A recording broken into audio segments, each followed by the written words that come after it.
Instagram causes a lot of stress in the art community, and I'm here to relieve all of that stress for you. You're doing too much.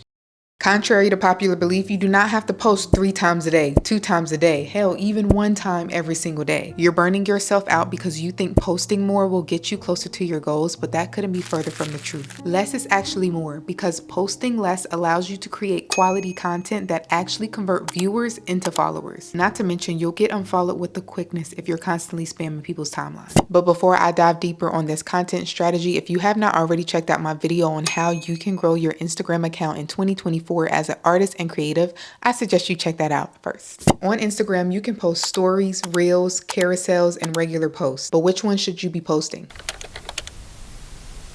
When you're posting stories, you're engaging with your community. And reels are a great way to get new eyes on your content. Regular posts and carousels are also great for community engagement. So in short, you should be posting all of them, but not as often as you think. For reels and regular posts, the best rule of thumb is sticking to 3 to 5 posts a week, with reels being the majority. Meaning, if I post 5 times a week, 4 of those posts will be reels and 1 will be a regular post or a carousel. And you want to post stories the same days that you post these regular and reel posts. So overall, it may seem like you have 10 plus content ideas to worry about in a week, but I want you to take those stories and shove them to the side for a second. Because stories are mindless posts. You do not have to sit there and think ahead for a story. Take this for example. One day I decided to use my stories to show my outfit of the day, and I just titled it Artist Fit of the Day. It only took me 10 seconds to put my phone down, show my outfit, and turn it off, add the text, and click share. It shouldn't take any more than 10 to 30 seconds to create a simple story. So look at stories as unedited glimpses of your day. So getting stories out of the way, you now only have 5 content ideas to worry about a week. Now let's talk about the different types of reels you can post throughout the week.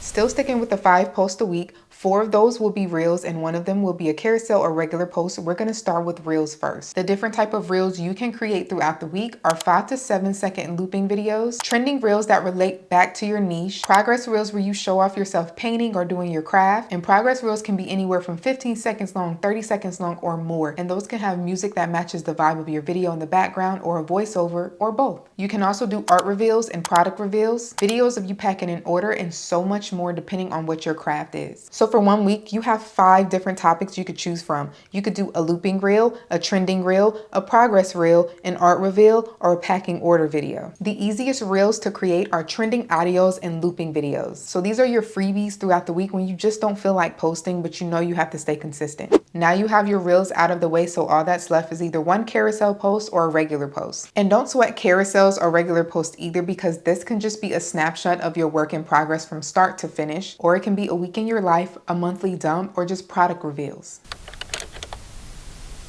Recording content is actually the easy part. The hard part is coming up with great hooks and captions that will actually convert your viewers into followers. Lucky for you, all you need is your Notes app. In your Notes app, I want you to create a new folder called Instagram Content, and inside there, you're going to come up with 4 engaging hooks and captions that dive deeper into what your hook is saying. And you may not even use all of the hooks and captions in a week, and that's okay, because if that rolls over into the next week, that's more time for you. And for the people who do not know what a hook is what grabs the viewer's attention. The text that you see as soon as you click on a reel, or the first sentence that you hear, that is the hook. That is what's going to keep you engaged to continue watching till the end. Hooks don't necessarily have to be questions. They can be anything that's engaging, whether it be controversial, funny, or just relatable. Basically, you want to invoke that same emotion in art with content creation. That is what the hook does. You got to grab their attention, get their emotion, or they're not going to listen to you. Because my target audience are other artists, hooks that have worked for me in the past were embracing my last week of being a full-time artist, that one unfinished painting that's been staring at you for over a year, the most important thing you need to reach your goals, post this type of content to grow your art account, and how to build an online art presence. And with each of these hooks, I dove deeper into the topic in the captions. Your captions are very important. This is where you tell your story and dive deeper. You don't want to ramble, but you do want it to be long enough and engaging. And at the end, you need to make sure you prompt the people reading to like, comment, and follow you. And hashtags are not as important, but I do recommend you doing 3 or 5 hashtags if you want to. And make sure as a creative, when you're using these hashtags, you aren't using hashtags that other creatives follow and use. You want to use hashtags that your audience actually follows and use. use, not hashtags like hashtag artists and hashtag artists on Instagram. But I'll talk more about this in my previous video on how to grow your Instagram account for artists and creatives, so check that out if you haven't. Now, I don't batch create the traditional way, meaning I don't take an hour plus out of my day to sit there and change multiple clothes, different hairstyles, just to make a whole bunch of content to post throughout the week. Like I stated earlier, creating content is the easy part and it should stay easy. You do not have to batch create as a creative, and I believe this way is actually better for creatives than the traditional batch creating. First, you should not be recording your entire process. One, it's not necessary. You're killing your storage, and you're going to be worried about if you're getting the right angles while creating your craft, as opposed to getting to your craft. Instead, try recording bits and pieces of your process, no more than 10 seconds each. When you do it this way, not only are you saving storage, but you're also focusing on your craft as opposed to creating content. And when you're done, all you have to do is slap those clips together, post and ghost. So for me, let's say I wanted to post a progress reel. I will set up my phone on my tripod and show me starting with the first stroke. After that, I will stop my recording and get in my craft. After about 30 minutes or so, I will whip out my camera in another angle and post another shot of my progress. I will continue to do this until I am done for the day, and when I am done, I will slap those videos together and have this.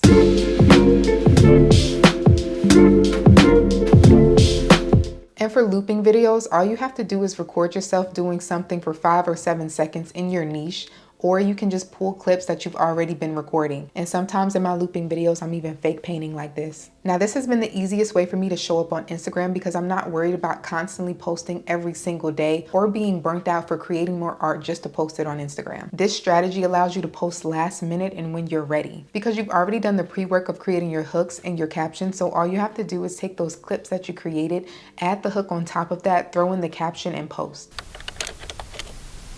The only thing left is finding the right audio for your videos. And I have a simple hack. If you're creating content on Instagram, then most likely you already scroll the reels daily. On your downtimes when you're engaging in reels, make sure you click the audio of all those videos and check to see if it's trending and it's under 10K reels. If it is, you can save it. But sometimes Instagram has a glitch when it comes to saving audio, and I can never find audio that I previously saved. So what I like to do is actually save it and then send it to my spam account. So that way when I'm ready to post for the day, I can go through my messages and find what audio I want to use for the post that day.